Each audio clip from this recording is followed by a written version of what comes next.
जय हिंद। स्वागत है आपका हमारे इस YouTube चैनल में। आज हम छत्तीसगढ़ की एक और टॉपिक को लेकर आपके सामने प्रस्तुत हुए हैं, जिसमें हम एमसीक्यू करेंगे और एमसीक्यू के माध्यम से जितना डिटेलिंग हो सकेगा इस क्लास में बताएंगे। ठीक है, ये क्लास आपके छत्तीसगढ़ के किसी भी एग्जाम, चाहे व्यापम का हो, प्रयोगशाला परिचालक का हो या फिर सीजीपीएससी का हो, क्योंकि छत्तीसगढ़ का एग्जाम है मतलब सीजी का कोई ना कोई पार्ट आपसे पूछा ही जाएगा। तो ये छत्तीसगढ़ में आयोजित होने वाले सभी एग्जाम के लिए आपके सर्वोपरि है और उचित है।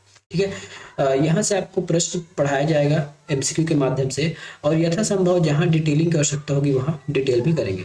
यदि आपको इसका एक डिटेल वीडियो चाहिए पूरे चित्रों के माध्यम से जरूर, तो उसके लिए आप हमको कमेंट करें, जरूर हम इसके लिए आपको वीडियो बनाकर देंगे। ठीक है, तो आज का क्लास सीधा स्टार्ट करते हैं। आज का पहला प्रश्न है, इस राज्य का निम्नलिखित में से कौन सा लोक नाट्य उत्तर प्रदेश की रास लीला से अधिक प्रभावित है?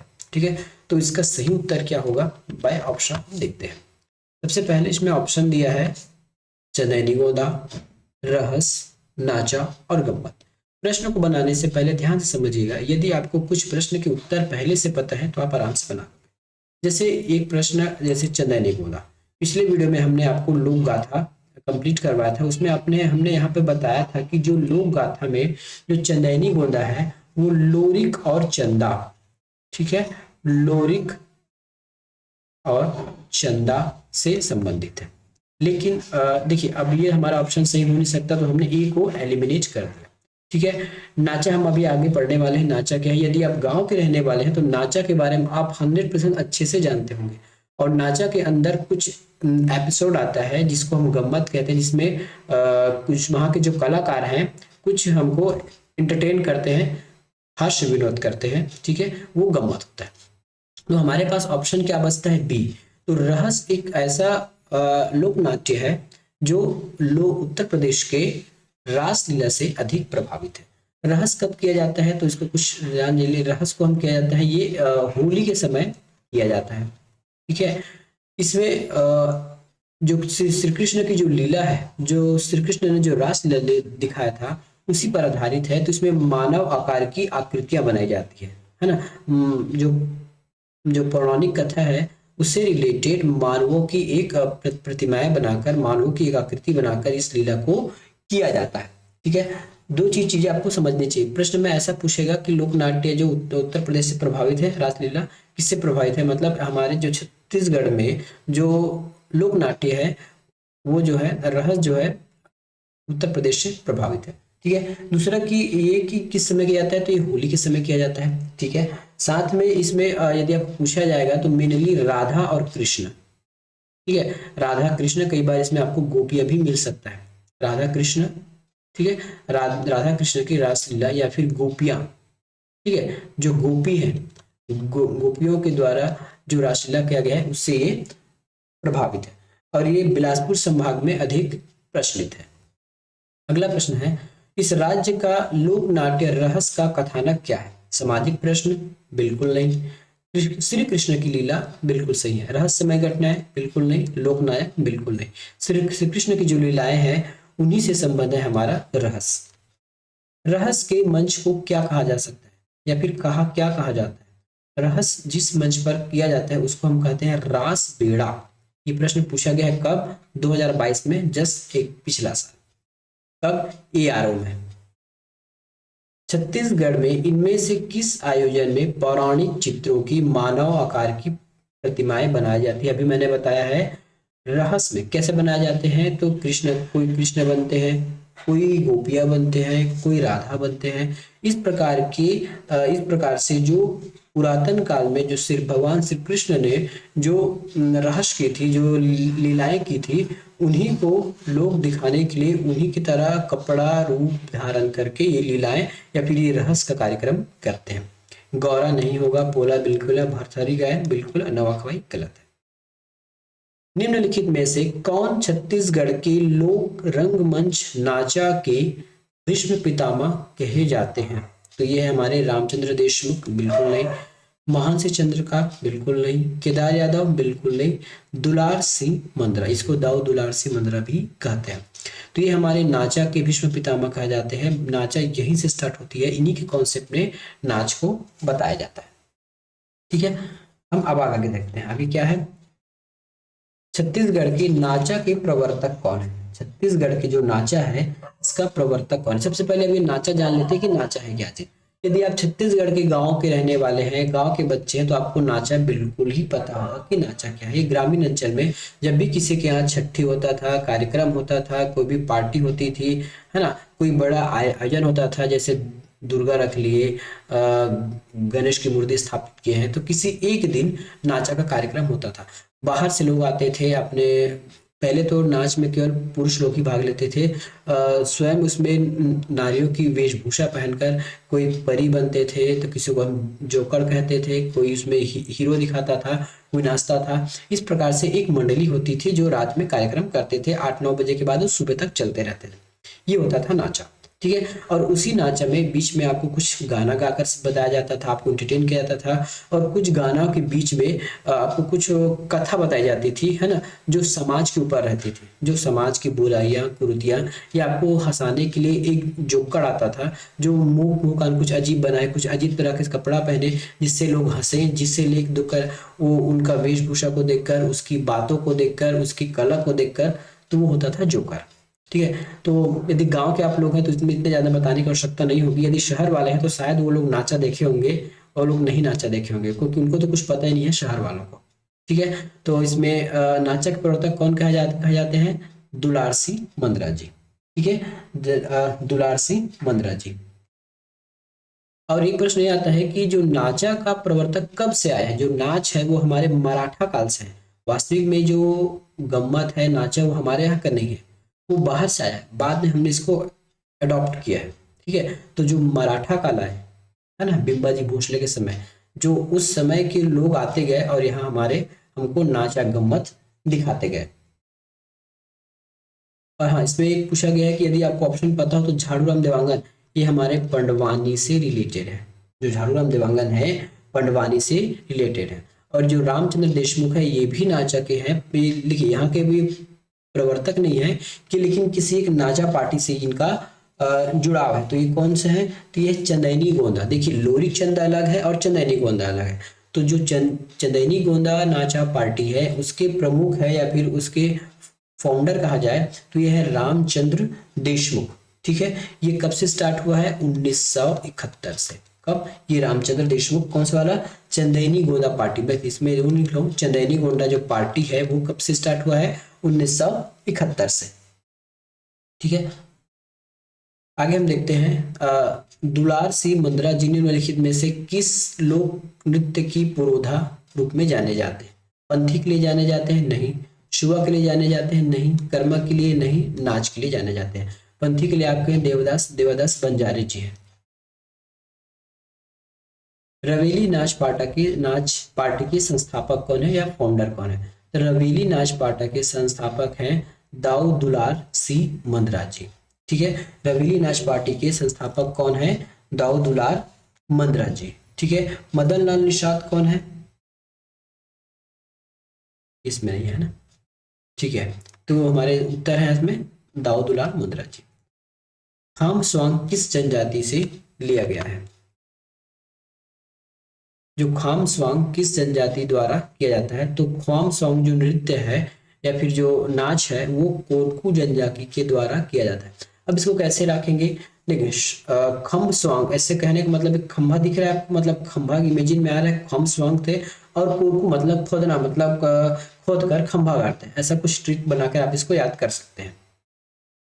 निम्नलिखित में से कौन सा बस्तर की जनजाति का एक शिकार नृत्य नाटक है? अब शिकार नृत्य नाटक कौन सा है? जब पिछली समय में जब जनजाति लोग शिकार के लिए जाते थे, है ना, तो उस समय का जो दृश्य है वो अभी नाच गाकर बताया जाता है, ठीक है। और या फिर उस समय भी जब लोग शिकार पर जाते थे तो गांव घर घर वाले नाच गाकर उसकी स्वागत करते थे, जब वो शिकार से आते थे, है ना, जब शिकार करके आते थे तब उसके जो घर वाले हैं उसको उसका वेलकम करते थे नाच गाकर। उसे संबंधित है आपके माओ पाटा। लेकिन वास्तविक में अभी ये शिकार नहीं होता है, केवल ये हमारी लोक परंपरा का हिस्सा बनकर रह गई है माओ पाटा, ठीक है। कर्म नृत्य नहीं है, हुल्की पाट नहीं है, और ये डांडरी नृत्य भी नहीं है। इसको जब हम नृत्य वाले सेक्शन में देखेंगे ना कि कौन कौन से नृत्य किस किस जनजाति से रिलेटेड है, तब हम इसको और अच्छे से पढ़ेंगे। मुरिया जनजाति द्वारा शिकार के अवसर पर किए जाने वाला लोक नाट्य कहलाता है माओ पाटा। इससे आपके दो प्रश्न बन जाएंगे। प्रश्न ये कह सकता है, अभी तो ये सेम प्रश्न है कि किस मुरिया जनजाति द्वारा शिकार के अवसर पर किए जाने वाला लोक नाट्य। दूसरा प्रश्न ये बन जाए कि माओ पाटा की जो नृत्य है वो किस, या फिर जो नाट्य है, देखिए नृत्य नहीं, सॉरी मैं नृत्य बोल रहा हूँ बार बार, नाट्य है ये, तो किस जनजाति द्वारा किया जाता है, तो ये मुरिया जनजाति। नाट्य एक होता है कि नाच गाकर आपको कुछ चीजों के बारे में बताया गया था, देखिए नाचना अलग होता है, और नाट्य का मतलब होता है कि कुछ नाच गाकर कुछ संदेश देना या फिर कुछ के बारे में बताना। किस जनजाति के नाम पर नाट प्रसिद्ध है, तो यह है हमारे भद्रा जनजाति। भद्रा जनजाति के द्वारा नाट प्रसिद्ध है। ये आपकी राम की कथा पर आधारित है। चूंकि ये हमारे उड़ीसा से आया है, इसलिए इसको हम उड़िया नाच के नाम से भी जानते हैं। ठीक है, ये पौराणिक कथाओं पर आधारित है। साथ में इसमें केवल जो मेन लोग हैं वही भाग लेते हैं। निम्नलिखित में से कौन सा कथन छत्तीसगढ़ की जनजातीय लोक नाट्य भद्रा नाट से संबंध सही है? यह एक बड़े रंगमंच पर खेला जाता है, ये बिल्कुल सही है। इसकी जो विषय वस्तु है पौराणिक कथाओं पर आधारित है, ये भी बिल्कुल सही है। इसमें स्त्री और पुरुष दोनों भाग लेते हैं। ठीक है, तो इसमें स्त्री और पुरुष दोनों भाग लेते हैं, ये सही है कि गलत, ये आपको बताना है। ठीक है, तो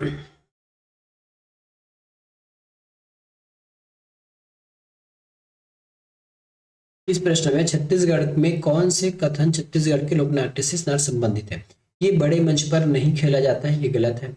इसकी जो विषय वस्तु पौराणिक कथाओं पर श्री राम के ऊपर आधारित है, ये बिल्कुल सही है। इसमें स्त्री पुरुष दोनों भाग लेते हैं, ये भी बिल्कुल गलत है। इसमें केवल पुरुष भाग लेते हैं।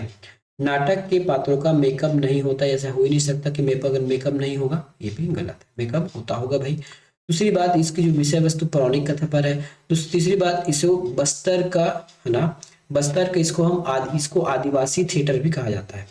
ठीक है, किसको? भद्रा नाट को आदिवासी थिएटर के नाम से भी जाना जाता है।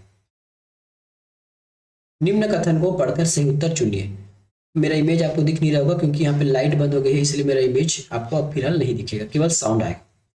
बस्तर की जनजाति में भद्रा नाट प्रचलित है, बिल्कुल सही है। भद्रा नाट की कथा वस्तु पौराणिक कथाओं पर आधारित है, बिल्कुल सही है। भद्रा नाट में सभी कलाकार पुरुष होते हैं, ये भी सही है। तो इस प्रकार 1 और 3 ऑप्शन नंबर ए बिल्कुल सही होगा। निम्नलिखित कथन को पढ़िए। इस राज्य में बस्तर की जनजातियों का एक प्रमुख लोक नाट्य भद्रा नाट है, बिल्कुल सही है। इस नाट्य में भाग लेने वाले सभी पुरुष होते हैं, ये भी सही है। इस नाट्य में जनजातियों की विद्यमान समस्याओं को प्रस्तुत किया जाता है, ये गलत है। इसमें पौराणिक कथा को बताया जाता है। इस प्रकार से ऑप्शन नंबर 1 और 2 सही है, सॉरी 1 और 2 सही है, तो ऑप्शन नंबर बी सही होगा, ए और गलत होगा। यदि इस प्रकार से आपको एलिमिनेट करें तो कैसे करेंगे? यदि आपको मात्र केवल 3 पता है कि 3 गलत है, तो 3 जहां जहां होगा वो गलत हो जाएगा। मतलब 3 हमारे ऑप्शन ए में है तो ये गलत हो गया, ऑप्शन सी में तो ये गलत होगा, ऑप्शन सी में ये गलत हो गया। कोई एक ऑप्शन यदि आपको पता है तो कूट वाले भाषा बहुत इजी से आपको सॉल्व करने में मदद करते हैं। छत्तीसगढ़ में गम्मत एवं नाचा लोक नाट्य का प्रारंभ किस शासनकाल में हुआ था? तो ये होता हमारे मराठा काल में हुआ था। ठीक है, छत्तीसगढ़ में लोक कला या फिर जो भी है शासनकाल में क्या होता है? मराठा के काल में हुआ था। छत्तीसगढ़ के लोक नाट्यों में निम्न में से कौन सा सम्मिलित नहीं है ना? तो रासलीला छत्तीसगढ़ में होता है, नाचा भी होता है, माओ पाटा भी होता है और भद्रा नाट भी होता है। ठीक है, ये आटा पाटा हमारे यहाँ नहीं होता। Option number D, option number C गलत है। ये प्रश्न पूछा गया था 2013 में। इस राज्य क्या यह लोक नाट्य नहीं है? इस राज्य का लोक नाट्य नहीं है। ऑप्शन से देखिए, श्वानखम, बरथरी, माओ पाटा, इनमें से कोई नहीं। अब रहस्य, अब आपको यहाँ पे थोड़ा दिक्कत होने वाली है। ठीक है, यहाँ पे लोक नाट्य पूछा गया है, तो लोक नाट्य आपके श्वानखंभ है। भरथरी को यहाँ पे इस ऑप्शन में नृत्य ले लिया गया है, महापाठा को ना नृत्य ले लिया गया है। इसलिए इस जब व्यापम ने जब ये प्रश्न पूछा था उस समय आंसर लिया है डी को। ठीक है, लोक नाट्य हम इसको नहीं मानते, इसको नृत्य मान के चले थे उस समय। इस राज्य में लोक नाट्य से निम्नलिखित में से किससे संबंध नहीं है? ठीक है, तो ये लोक नाट्य किससे संबंधित नहीं है? तो रहस्य, नाचा, माओ पाटा या फिर जात्रा। इसमें आपको ऑप्शन में कमेंट करके बताना। इसमें निम्न में से क्या बस्तर संभाग से संबंधित नहीं है? तो बस्तर संभाग में गेड़ी होता है, भद्रा नाट होता है, माओ पाठ होता है, रहस्य नहीं है, ये मैदानी इलाकों, जो छत्तीसगढ़ के मैदानी इलाके हैं, सेंट्रल पॉइंट, वहां रहस्य किया जाता है। अब आपको सूची मिलाना है, सूची 1 और 2 को मिलाइए। ए में है लोक कलाकार है, सॉरी लोक कला है, और बी में कलाकार है। तो चंदैनी गोंदा, नाचा, पंडवानी और भरथरी। तो जो पता है उसको पहले बनाते जाइए। पंडवानी हमने चिक चिक कर बताया है, झड़ग्राम देवांगन। तो स का 4 होना चाहिए। देखिए स का 4 किस में है, स का 4 ए में है, मेरा ऑप्शन नंबर ए सही है। यदि आपको इतना ही पता है तभी आप इतना ऑप्शन मार के आगे निकल जाइए, क्योंकि आपको तो प्रश्न, आपको तो केवल आंसर के दे देने के, क्योंकि आपको आंसर देना है ना, आपको स्पष्ट नहीं करना है ना। यदि स में 4 नहीं होता, यदि स में 2 जगह 4 होता, तब हम इसको और क्लैरिफाई करते। मेरा कहने का मतलब है, यदि एक चीज आपको पता चल गया तो आप आंसर मार के आगे निकलिए, क्योंकि एक एक समय आपको बचाना है एग्जाम में। लेकिन हम पूरे यहाँ कंप्लीट सॉल्व करके बताएंगे। भरथरी किससे संबंधित है, सूरजबाई खांडे। नाचा किससे संबंधित है, तो नाचा जो हमारे संबंधित है दाऊ मंदरा जी से, और चंदैनी गोंदा संबंधित है रामचंद्र देशमुख से। छत्तीसगढ़ के लोक नाट्य के किस प्रारूप में विदिशक जोकड़ होता है। विदिशक मतलब जो जोक सुनाता नहीं है, वो अजीब वेश धारण करता है, जिसको हम जोकड़ कहते हैं। इसे नाचा और गम्मत दोनों में होता है। तो इस प्रकार से ऑप्शन सी सही है। ठीक है, तो ये था आज का हमारा वीडियो। यदि चैनल पर नए हैं तो पहले चैनल को अब सब्सक्राइब कर लीजिएगा और वीडियो को लाइक कीजिएगा। मिलेंगे नेक्स्ट वीडियो में, धन्यवाद।